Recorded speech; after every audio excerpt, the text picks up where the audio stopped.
muchas facetas que hablar con respecto al tema de la muerte, ese gran misterio, ¿no? Y es aquí, pues, que estamos aquí con Daniel Contreras, que es un historiador de arte e investigador, ¿no es cierto? Y doña Fara Lino Calderón, que es una fotógrafa profesional y que vamos a hablarlo acerca de un tema interesantísimo, fíjense, el tema de la muerte, el tema del registro fotográfico de la muerte.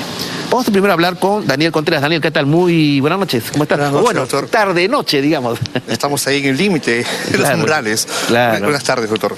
Bueno, felicitaciones también por salir del estudio, venir acá al cementerio, incentivar también lo que es el tanatoturismo, que también son rutas culturales que van de acuerdo con temas mortuorios, funerarios, ¿no? Claro. Que está, como dice, en crecimiento, diversos sectores y rutas nuevas, ¿no? Sabemos, Daniel, que hay una exposición, me parece que es permanente, acerca de lo que se denomina la fotografía post-mortem, ¿no? Un poco para que se oriente nuestro público. En los primeros años de la fotografía se hacía algo que de repente, de nuestro punto de vista actual, podría parecer hasta truculento: el fotografiar a las personas fallecidas, en especial a los niños, ¿no? Se los fotografiaban muertos, dándole la apariencia de que estaban todavía vivos mediante el maquillaje, la colocación del cuerpo.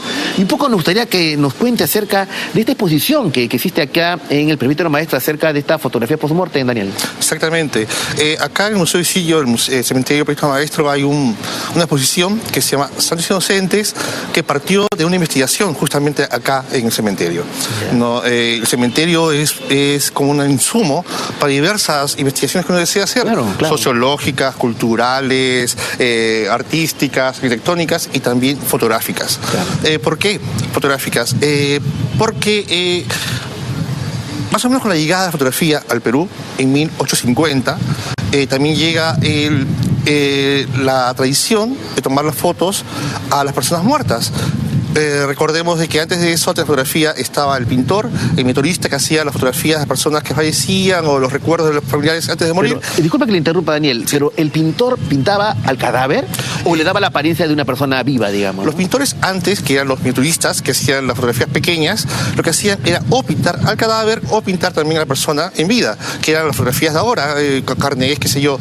Pero aparece esa fotografía y la labor del pintor se ve desplazada por el fotógrafo.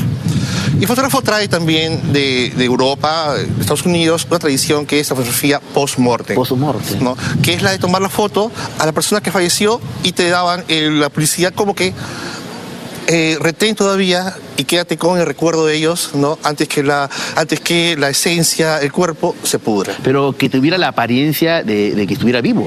Te digo por qué. Porque dentro de esta tradición de lo post-mortem también viene el tema de fotografía de niños post-mortem.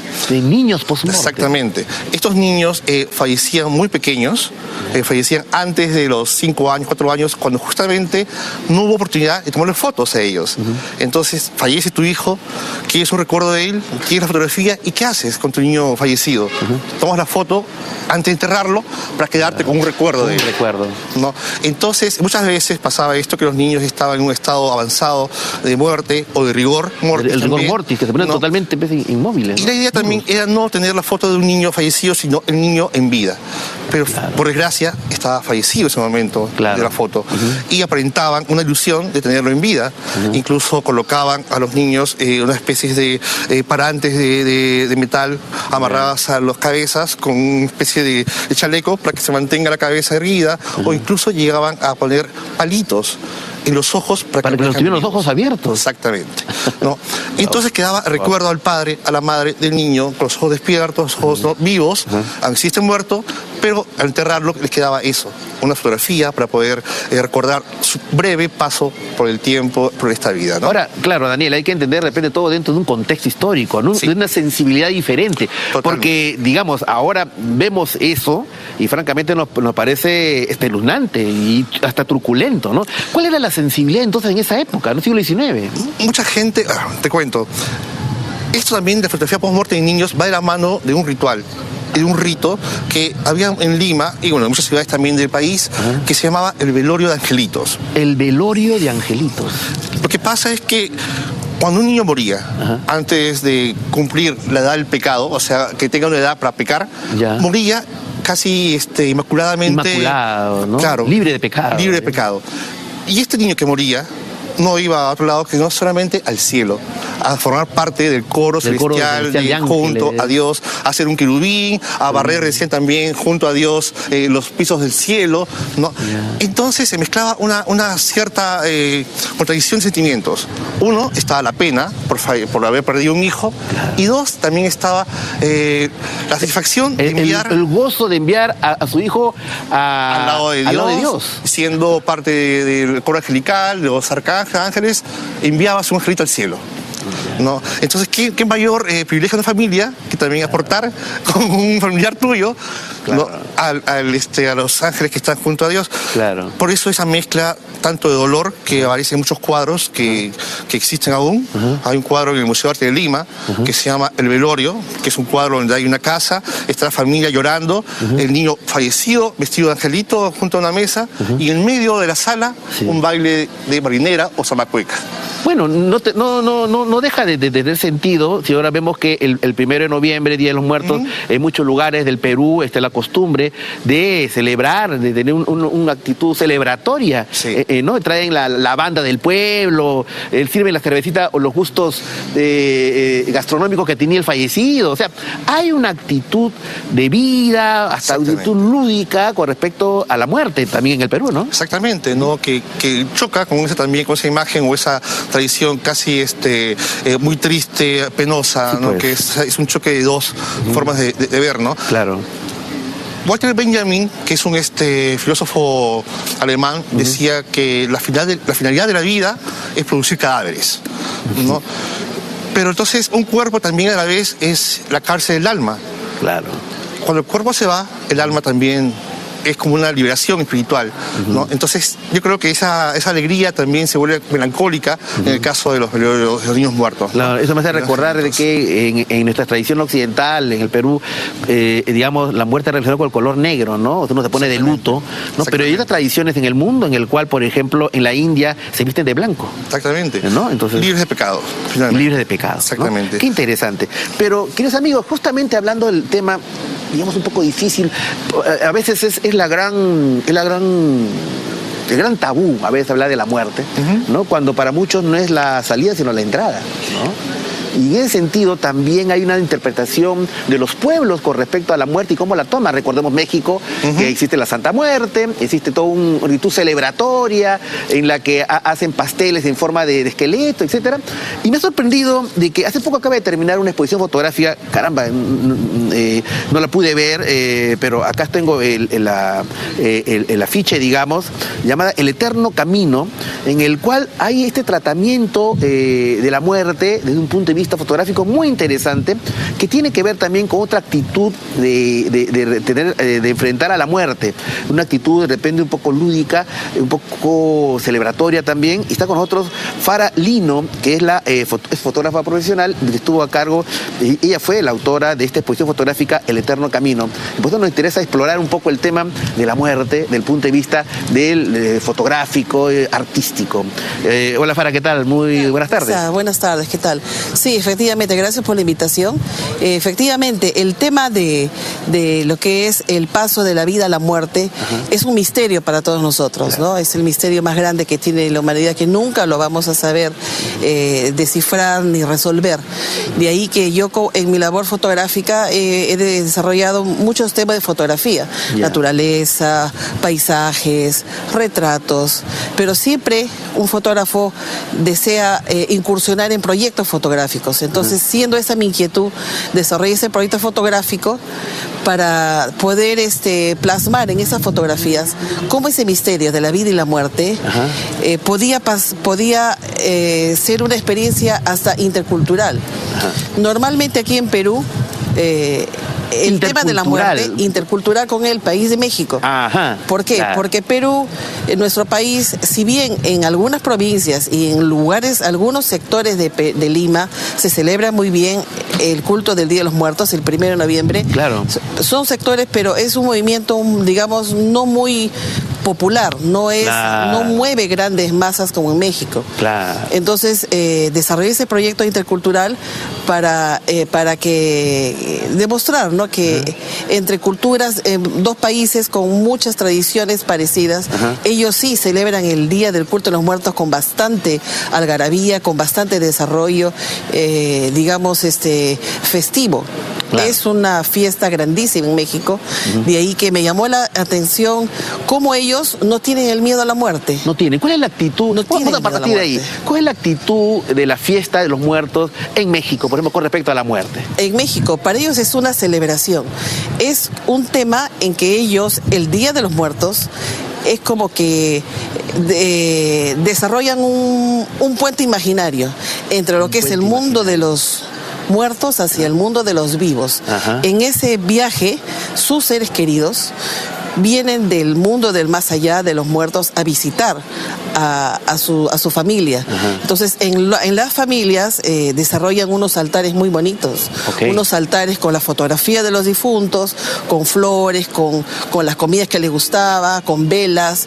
Es una algarabía para la familia mexicana el montar ese altar. Eso es masivo, digamos, atraviesa todas las clases sociales. Totalmente masivo, todas las clases sociales. Y además, disculpa que te interrumpa, Fara, pero yo lo que veo también que también tiene que ver mucho con el tema de recordar a los antepasados. Así es. ¿Cierto? Que también, por ejemplo, hay culturas como la cultura japonesa, ¿no?, que tienen en los hogares japoneses, en los peruanos japoneses hay altares. Donde se pone al bisabuelo, al tatarabuelo, recordándolos, ¿no? ¿De dónde venimos? ¿De dónde venimos? Las raíces de la familia. De la familia. Y no tienen ese miedo a la muerte cuando desarrollan esos desfiles masivos en la Ciudad de México, como en otras provincias, que se disfrazan de catrinos. Los catrinos.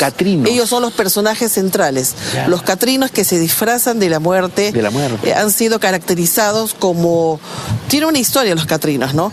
Que no necesariamente es con la vida y la muerte, pero esos catrinos representan, digamos, socialmente en México, el culto al Día de los Muertos. Claro. La ciudad entera se paraliza y por una semana entera desfilan por las ciudades de hay comida, federal. Hay gastronomía, hay comida, pasteles, gastronomía, hay panes. Hay de todo, gastronomía, hay tours del Día de los Muertos muy interesantes en México. Se desarrolla, se están comercializando bastante, ¿no? Entonces, digamos que nosotros somos diferentes, porque cuando empecé a desarrollar el proyecto fotográfico, muchas personas tuvieron el reparo: no te metas con la muerte. ¿Por qué la muerte? Es algo... Trae mala suerte. Claro, es un tema mal augurio. Difícil, ¿no? Y fíjese, disculpa que interrumpa, queridos amigos, no tenemos para acercamiento de la cámara, ¿no? Me gustaría mostrar esta foto, no sé si se podrá. ¿Se puede hacer eso? ¿Se puede? No sé. En fin, con tu cámara. ¿O con esta cámara se puede hacer? ¿Con cuál me dicen? ¿Con esa puede ser? Ya, ahí está. Un poco para que vean de lo que estamos hablando. Miren esta fotografía, ¿no es cierto?, de Fara Lino, en la cual una pareja vestida a la usanza del siglo XIX, ¿no? Él y ella muy elegantes, ella de vestido largo, él con sombrero de copa, etcétera. Están paseándose por la plaza de armas, pero están disfrazados de catrinas, de esqueletos. Así es. Y ante el asombro, pues, de los limeños que están viendo el paso, ¿no? Una fotografía muy, muy interesante, ¿no? Cuéntame, ¿cuál fue la reacción, por ejemplo, de la gente cuando del limeño, de la persona fue muy interesante. Fue una que veían a estas personas disfrazadas de esqueletos? Fue una experiencia increíble. ¿Qué decía la gente? O sea, tuve la gran satisfacción, primero, de tenerlos presentes delante mío. Era una experiencia increíble. Cuando partimos hacia la visita, el primer lugar que visitamos fue el cementerio de Nueva Esperanza. ¿Por qué? Porque realmente sabemos que ese lugar, ahí la gente que va a honrar a sus muertos, lo hace con la algarabía muy parecida a la mexicana. Claro. Llevan bandas de música, llevan comidas, llevan licores, bailan. Sí. Es una celebración muy espontánea, muy familiar. Una celebración de la vida, tiene como pretexto o motivo la muerte, ¿no? Y ellos no le temen. Claro, ellos celebran el Día de los Muertos y lo llevan de una manera muy, digamos, muy natural. Como natural es la muerte. Natural, es la palabra, porque es como que nosotros en los días que vivimos hemos perdido esa conexión natural con la muerte. Le tememos. Le tememos. Nos adelantamos por la tecnología, por los adelantos, pero le tememos más a la muerte. Claro. Pero en cambio, ¿cómo era la reacción? Fue muy simpática. porque la gente que estaba honrando a sus muertos nos invitaban. En la colección fotográfica ahí se ve cómo les invitan a los catrinos, les invitan cerveza, les invitan que pase a sus altares de los muertos, les regalan flores. Sí. La gente muy respetuosa, y aunque no crean, muchos de ellos, creo que un 80% reconocieron que la pareja de catrinos provenían de la cultura mexicana, de la tradición Muy mexicana. bien. Los han reconocido. Vamos a hacer una pausa, ¿qué les parece, señores? Vamos a hacer la pausa en este momento, vamos a seguir con esta interesante conversación y mucho más. Se vienen también más adelante la conexión con Ica y con Arequipa, de que ellos están iniciando sendas vigilias OVNI en sus respectivos lugares. O sea, el tema de los misterios se presta para muchos aspectos, como en el caso de este análisis desde el punto de vista fotográfico, del punto de vista ya histórico, artístico, acerca de la muerte. Pero también se viene más adelante, cómo no, investigaciones paranormales en los lugares más pesados, aquí en el cementerio Presbítero Maestro. Así que tenemos una noche para disfrutar de estos temas de los misterios de la vida, el hombre y el universo. Ya retornamos.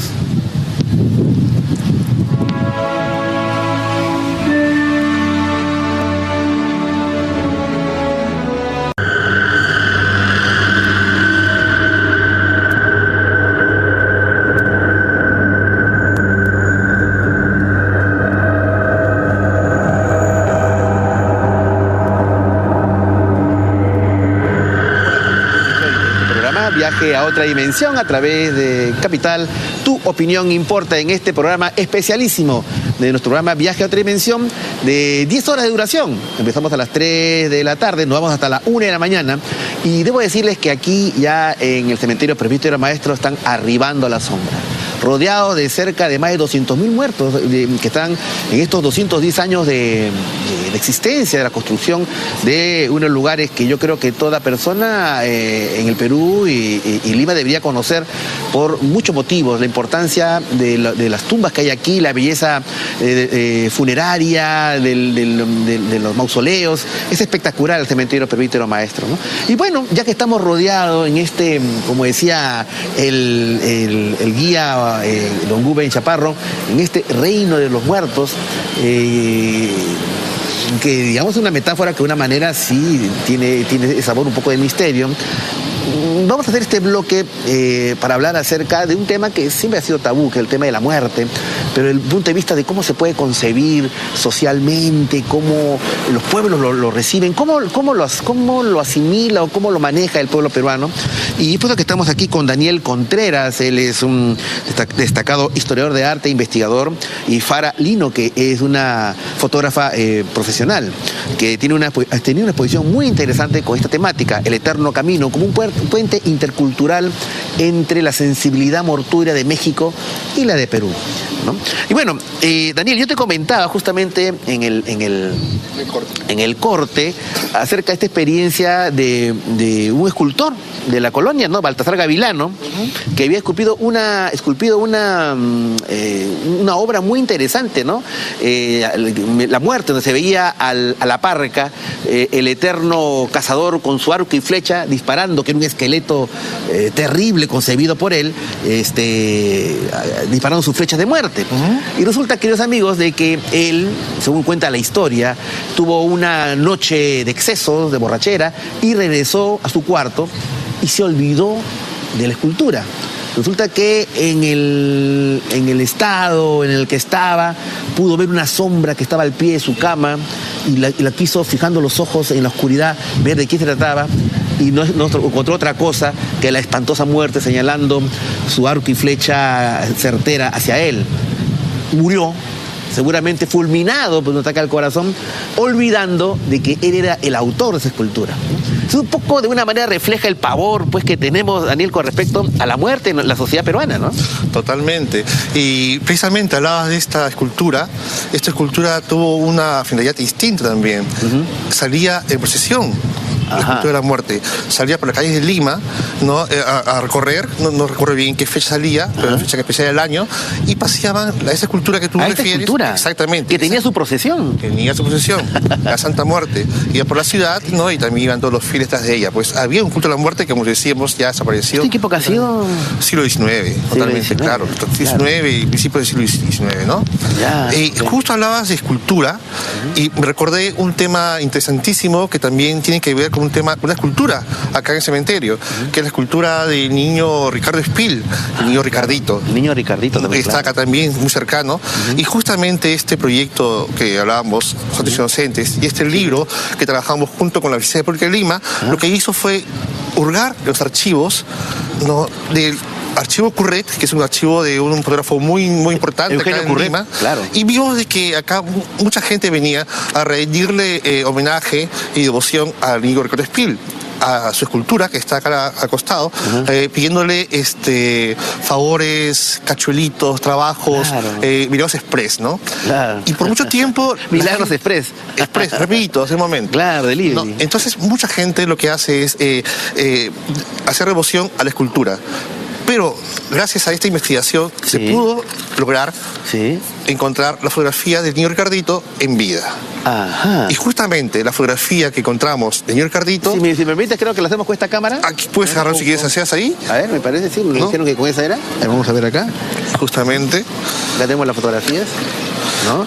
Del famoso niño Ricardito, cuya escultura está acá en el cementerio Presbítero Maestro y que se ha convertido en una suerte de pequeño santo popular, ¿no? Que da milagros, le dicen el niño cachuelero porque justamente los pequeños trabajitos, cachuelos que los fieles le rezan y obtienen eso, ¿no? Qué interesante, ahí ya podemos verlo al famoso niño que está en otro libro, ¿no? Y por mucho tiempo ha sido demostrada la figura escultórica y no se conocía la fotografía real. Ya. Y hemos descubierto de que el escultor, posiblemente italiano, se basó en esa misma imagen para hacer esta escultura que tú ves acá. Ah, ahí tenemos ahí. Exactamente.